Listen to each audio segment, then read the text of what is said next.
pengampunan. Baik. Pengampunan tu kita tahulah mestilah dirujuk kepada pengampunan diraja yang dibuat oleh Najib Razak. Adakah ia benar perlu mengikut susun atur 3 langkah tersebut? Ada pihak yang mengatakan tak perlu. Ada pihak yang mengatakan nasihat yang di Pertuan Agong tidak perlu pun mendengar nasihat mana-mana pihak. Apa pandangan Tuan Haji? Baik, itu satu soalan yang lebih kasyaf daripada saya sebenarnya. Ya ke? Selalunya saya dapat tahu soalan awak. Ini awak dah tahu apa saya nak cakap. Ya ke? Ini pasal pakai baju pink kot. Hampa tengok sana baju putih tapi sebenarnya baju pink. Pink ni maksud dia hati berseronok. Di dalam bahasa Inggeris dipanggil G-A-Y, gay. Bukan gay perangai jahat. Betul. Gay happy. Lain sikit. Baik. Baik, tepat sekali sebenarnya. Ada satu isu yang lebih penting daripada kenyataan Tommy Thomas yang saya percaya Zaid Ibrahim mempunyai hak untuk memberi komen, dan itu juga menjadi pertikaian antara kedua mereka.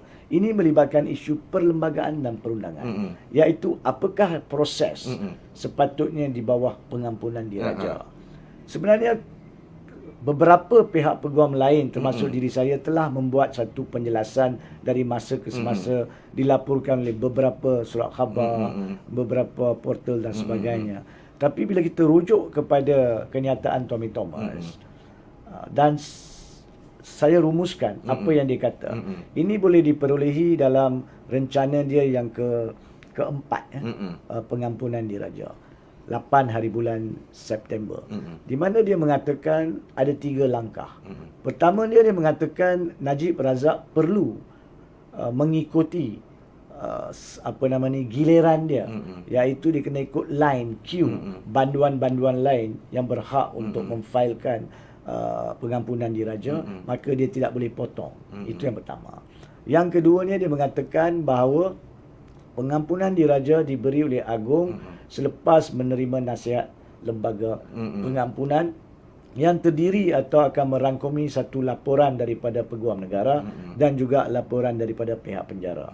2. Dan yang ketiga dia mengatakan bahawa dalam hal keadaan Najib Razak ni, peluang untuk diberi pengampunan diraja sepatutnya ditolak ataupun sukar, kerana ia ni bukan kes satu-satunya kes yang dihadapi oleh Najib. Sebab selain daripada kes SRC, terdapat lagi 4 set pertuduhan lain melibatkan 1MDB, 1MDB IPIC, salah ubah laporan audit negara, dan terdapat 3 pertuduhan lain SRC, gubahan wang haram yang belum dibicarakan bersama dengan 7 yang dapati bersalah. Now, ada bahagian kenyataan Tommy Thomas ni memang betul. Betul ya? Ada yang betul. Tapi ada yang tidak begitu tepat. Ya. Dan perkara itu telah kita huraikan pun dalam perbincangan kita sebelum ini. Tapi sebelum saya lanjutkan perbincangan tersebut dan komen balas daripada Zaid Ibrahim, saya perlu sentuh di sini untuk fahaman para penonton. Apabila kita cakap tentang perundangan, sumber undang-undang di Malaysia terdiri daripada 4 kategori. Yang paling penting dan paling utama adalah perlembagaan persekutuan. Kita kena tengok dulu perlembagaan persekutuan. Sekiranya perkara itu ada dalam perlembagaan persekutuan, maka apa yang ada dalam perlembagaan persekutuan itulah menjadi undang-undang utama. Nombor 1. Nombor 1. Dan undang-undang lain tidak boleh bercanggah dengan peruntukan perlembagaan tersebut. Melainkan jika perlembagaan mengatakan seperti mana yang akan digubal lanjut dalam undang-undang atau akta parlimen, maka akta parlimen lah menjadi sumber yang kedua. So yang pertama perlembagaan, yang kedua akta parlimen dan regulasi-regulasi di bawahnya. Yang ketiga adalah keputusan-keputusan mahkamah, yakni mahkamah tertinggi, mahkamah persekutuan, diikuti mahkamah rayuan, dan kadang-kadang kalau tak sampai kedua mahkamah tersebut, keputusan mahkamah tinggi. Ya. Akhir sekali juga adalah custom atau convention perundangan. Maksud dia amalan-amalan biasa yang dilakukan, yang menjadi presiden, menjadi duluan. Itu pun adalah sumber undang-undang. Sebab negara tak boleh cacar marba. Negara kalau tidak ada perlembagaan tak tulis benda tu, undang-undang tidak digubal untuk perkara itu, dan mahkamah belum ada kes yang memutuskan perkara itu, apakah amalan biasa akan diambil kira? Baru negara ditadbir urus dengan sihat, dengan konsisten, walaupun perkara itu mungkin 40 tahun dulu, 30 tahun dulu. Ya, tapi tak sampai ke mahkamah. Tidak ada dalam perlembagaan. So itu boleh dituruti sebagai amalan duluan yang menjadi asas perkara itu jadi sahih selagi tak bercanggah dengan perlembagaan. Now, ini konsep kita kena faham. Seperti orang Islam, walaupun bukan bidang saya untuk bercakap tentang hukum ni, kita tahu dan kita yakin sumber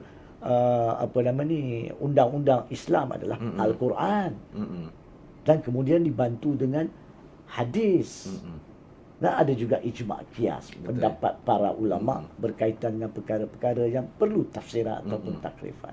Begitulah juga. Bukan tak samakan ya, Islam memang jauh lebih tinggi. Ini undang-undang duniawi. Tapi konsep sumber utama ni macam tu. Yang tertinggi perlembagaan, yang kedua akta parlimen, yang ketiga keputusan mahkamah, keempat adalah custom ataupun adat dan convention dan duluan. Okey, itu konsep dia. Now, dah memahami perkara ni, kita kena tanya pula, apakah dia peruntukan perlembagaan kalau ada tentang pengampunan diraja? Step pertama. Betul. Menurut perlembagaan, kita ada satu perkara khusus, perkara 42 dikatakan, yang menyatakan apakah dia proses untuk pengampunan diraja. Dan di dalam situ memang betul ada dinyatakan bahawa terdapatnya lembaga pengampunan yang terdiri daripada Menteri Wilayah Persekutuan untuk Kuala Lumpur dan negeri-negeri wilayah persekutuan. Untuk negeri-negeri lain dia punya menteri besar dia.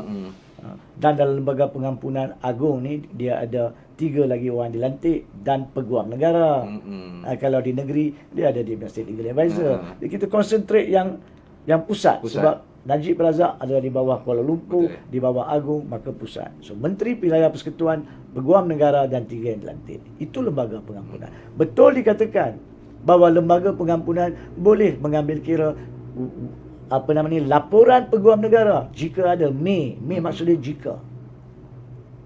Dan of course secara logiknya kalau orang tu berada dalam penjara mesti ambil pandangan daripada pihak-pihak lain. Tapi secara khusus tidak ada mana-mana peruntukan perlembagaan yang menyatakan wajib buat nombor 1, wajib buat nombor 2, wajib buat nombor 3.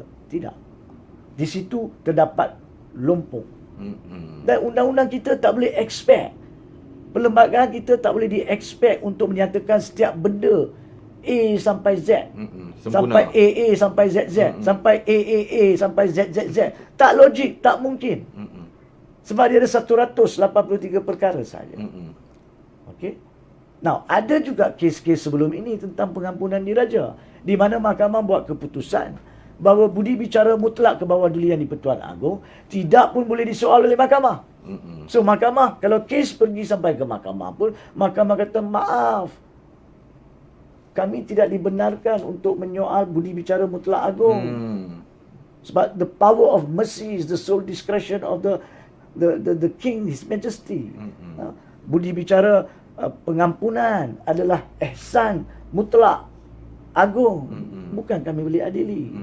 Jadi walaupun agung ada ikut atau tak ikut lembaganya, ada ikut ataupun tak ikut laporan peguam negara ataupun laporan penjara, mahkamah pun tak boleh semak. Ada kes yang mengatakan belum diputuskan lagi. Tapi pada masa yang sama, kita masih mempunyai satu kes yang penting di Mahkamah Persekutuan. Cabaran terhadap kes Anwar Ibrahim. Ya, tapi itu tiada kaitan dengan perkara ini. Betul. Itu adalah berkaitan sama ada pengampunan itu cuma untuk hukuman atau boleh mengampunkan sabitan. Kita tunggu. Perkara itu pada 15 November tidak lama lagi akan diputuskan. Tapi balik kepada soalan tadi, di Tommy Thomas tidak begitu tepat untuk mengatakan wajib lembaga pengampunan. Ya, sebaiknya nasihat lembaga pengampunan sepatutnya diikuti oleh Agong. Tapi adakah Agong wajib ikut? Saya tidak boleh setuju. Di situ Zaid Ibrahim betul. Itu yang pertama. Yang kedua, memang logiknya patut ada laporan penjara. Saya pun dah tekankan perkara itu. Penjara patut diberi peluang untuk lihat kelakuan mana-mana panduan, untuk siapkan laporan dia dan tengok ada atau tidak kekesalan, rasa bertaubatnya dari segi duniawi. Dan itu dimasukkan dalam laporan. Tapi adakah wajib untuk Agong mengikut? Tidak semestinya. Memang sebaiknya mana-mana Agong patut faham kalau ada lembaga pengampunan, wajar dia ikut. Tapi adakah dia 100% kena ikut? Tidak. Dua sebab.